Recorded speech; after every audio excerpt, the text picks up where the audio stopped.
how long until Kevin notices that it's not in fact me scratching her head.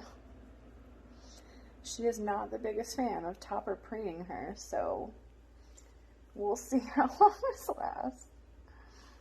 Oh, what a good chicken. What a good chicken.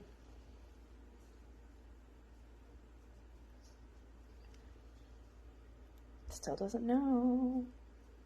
Kevy. See, Topper isn't so bad.